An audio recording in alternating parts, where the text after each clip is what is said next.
वाचायला सुद्धा निर्णय आपण त्यांचं हे केलं असं त्याच्यातही वेळ घालवता येत नाही. काल फक्त एक क्लिप मी ऐकली. मुख्यमंत्र्यांची सभा कुठेतरी मला वाटतं बजाजनगरला चालली होती. त्या बजाजनगरमध्ये खूप लोक गोळा केले. म्हणजे कसे गोळा केले? 300 रुपये 500 रुपये असे गोळून गोळवले. आमच्याकडे पुरावा आहे का?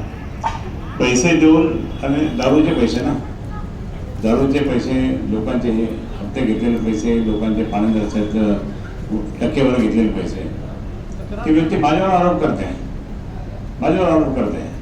त्या आरोपाला तथ्य नाही आहे, परंतु स्वतः काय करता काय नाही, त्यांच्या पायाखालची वळू घसरलेली आहे. कोणीच नाही. आता बाकीचे जे मित्रपक्ष ते सुद्धा दूर पडलेले आहे.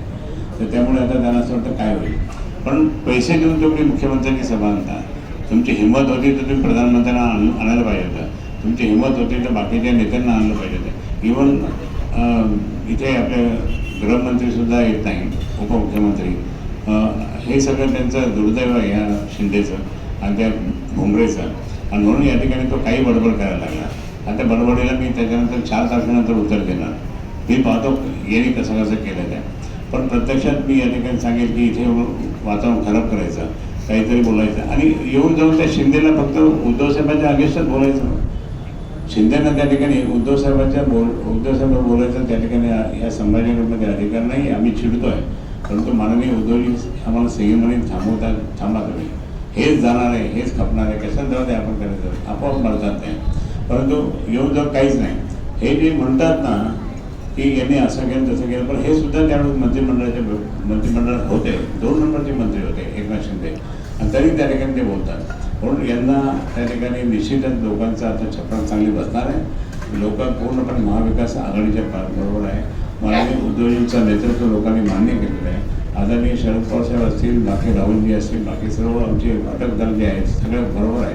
आणि त्यामुळे वातावरण आपलं महाविकास आघाडीचं खूप चांगलं मराठवाड्यात झालेलं आहे. संपूर्ण मराठवाड्यातील 8च्या जागा जिंकण्याच्या तयारीत आहे. आणि म्हणून त्या ठिकाणी मी मराठवाड्याचं बोलेल. आणि म्हणून मी या ठिकाणी सांगेन की आता त्यांचं मात्र धाबं जाणवलेलं आहे की काय होईल. मग ते पैशाचा वापर. आता तुम्हाला सांगतो की एक आमचा ड्रायव्हर होता, त्या ड्रायव्हरच्या घरी पैसे आले. पैसे कसे आले? त्याचे 2 मत होते. 2,500 रुपये 5,000 रुपये दिले. त्याचं नाव वगैरे लिहून घेतलं ड्रायव्हरने आणि त्यांनी सांगितलं साहेब ह्या लोक. म्हणजे ठीक आहे, अजून कोणाकडे गेले तर पैसे वाटपाचा कार्यक्रम तयार करत चालला. आणि आता अजून जसे मतदानाची वेळ येईल त्यावेळेसपर्यंत अजून काय करतील. इलेक्शन कमिशन किंवा पोलीस डिपार्टमेंट यांनी जर ते लक्ष दिलं तर ठीक, नाही दिलं तर मग आम्ही पण आमच्याही लक्षात येईल की कोणाच्या बाजूने आहे. आणि म्हणून पालकमंत्री आता नाही आहे. कसं माहिती आहे का, आता आचारसंहिता आहे, तर पालकमंत्री अजूनही रुबाब मारताना अधिकारी ऐकत असतील तर ते त्यांना त्या ठिकाणी त्यांना पण त्या अधिकाऱ्यांना जाब विचारावं लागेल. तुमच्याकडे पुरावा मुस्लिम स्नेही सांगायचं, तुमचा फार स्नेह आहे त्यांच्यावर असं म्हणायचं, दार्जिने बोलतो तसं नाही आहे. एक सांगतो तुम्हाला, मी या शहरामध्ये 1990ला मी पहिला हिंदू अपघात झाला. 28 वर्ष या ठिकाणी हिंदू मुस्लिम दंगली होऊ दिल्या नाही. ज्या पूर्वी होत होत्या त्या आम्ही थांबवल्या आणि त्याच्यानंतर भाईचारा सुरू झाला. या शहराची या जिल्ह्याची प्रगती व्हायला लागली. DMIC सारखे प्रोजेक्ट या ठिकाणी यायला लागले. मग इतके प्रोजेक्ट आणि बाकी सर्व शांतता प्रस्थापित केला तर याच BJPची बी टीमने म्हणजेच हैदराबादवाल्यांनी इथे येऊन धिंगाणा घातला. राजाबाजांनी दंगल केली, त्याच्यानंतर राम मंदिराच्या समोर दंगल केली. ह्या सगळ्या लोकांनी त्या ठिकाणी त्या परीने या शहराचं वातावरण खराब झालं.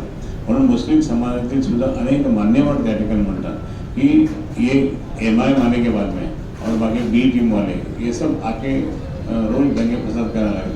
हमने कैसा जीना यहाँ हे त्यांना असं वाटलं. म्हणून शिवसेना त्यांना आणि मान्य उद्धवजींचं नेतृत्व त्यांनी मान्य केलं. या सर्व मुस्लिम बांधवांनी उद्धवजींचं नेतृत्व मान्य केलं. म्हणून त्या ठिकाणी ते आमच्या बरोबर सध्या आहे. पण इतके म्हणजे अजून त्यांचे ते MIM अजून थोडीशी जिवंत आहे. ती संपल्यानंतर मग ते पूर्ण आमच्या बाजूने म्हणजे जे पूर्वी होतं वातावरण ते वातावरण सौहार्य वातावरण निर्माण करण्याचा हा आमचा प्रयत्न आहे. पैसे वाटपाचे पुरावे आहेत. पैसे वाटपाचे आता मी 5 वर्ष ऐका उद्योग कंपन्या सुद्धा 25% बंद आहे या शहरात. बेरोजगार लोक जास्त होऊ राहिले. कोणाचं राज्य आहे? कोण जबाबदार कोण आहे? नाही, राज्य कोणच आहे? ते राज्यकर्ते जबाबदार आहे, मुख्यमंत्री जबाबदार आहे, उपमुख्यमंत्री जबाबदार आहे. आणि तुम्हाला हे सांगतो की केंद्र सरकार पण जबाबदारी आहे. पाणी पुरवठा त्या ठिकाणी मी आता परत एकदा सांगतो तुम्हाला आणि सगळ्यांना मी बोलतो पाण्याची योजना केंद्र सरकारकडनं काँग्रेसच्या सरकारकडनं मी आणली समाधान जलवाहिनी. केवढ्याची होती? 792 कोटीची होती. PPP मधली ती होती, पब्लिक प्रायव्हेट पार्टनरशिप. ती यशस्वी करण्यासाठी आम्ही खूप धडपड केली आणि त्या योजनेसाठी काँग्रेस गव्हर्नमेंटमध्ये स्वतः शरद पवार साहेबांनी प्रधानमंत्र्यांबरोबर बैठक लावून ती त्या ठिकाणी केली. जयपाल रेड्डी असतील, बाकी मग इतर असतील, सर्वांचं त्या ठिकाणी मी सांगतो कमलनाथ त्यांनी ही दिली. योजना सुरू झाली. PPP म्हटलं तर ते इन्व्हेस्टर वगैरे सगळे असतात त्यावर. महापालिकेचा एक लहान पैसा पण लागला असता. पण हे असताना सुद्धा काही लोकांनी, म्हणजे तुम्हाला सांगतो, काही मीडिया NGO, काही सनदी अधिकारी, भाजप आणि MIM या लोकांना वाटलं की शिवसेना ते फील्ड मिळेल म्हणून त्यांनी ती योजना बंद पाडली. आजचं काय झालं? ती योजना 792 म्हणजे 800 कोटीची असेल, पण आज मात्र त्या ठिकाणी 2800 कोटी पण गेली. 2000 कोटी रुपये जास्त लागले. याला कोण जबाबदार आहे? पण अजून वेळ पण लागला.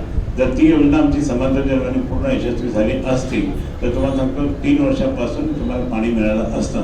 पण हे मुद्दाम मिळू दिलं नाही. हा माझा त्या ठिकाणी खूप राग या लोकांवर आहे, कारण मी खूप कष्टाने ती योजना आणली होती केंद्र सरकारकडनं, काँग्रेस गव्हर्नमेंटकडून आणली होती आणि ती होऊ दिली नाही. त्यामुळे माझ्या समाजावर शहराला पाणी मिळत नाही, हे दुःख मला त्या ठिकाणी झालं. दानवे साहेब दिसत नाही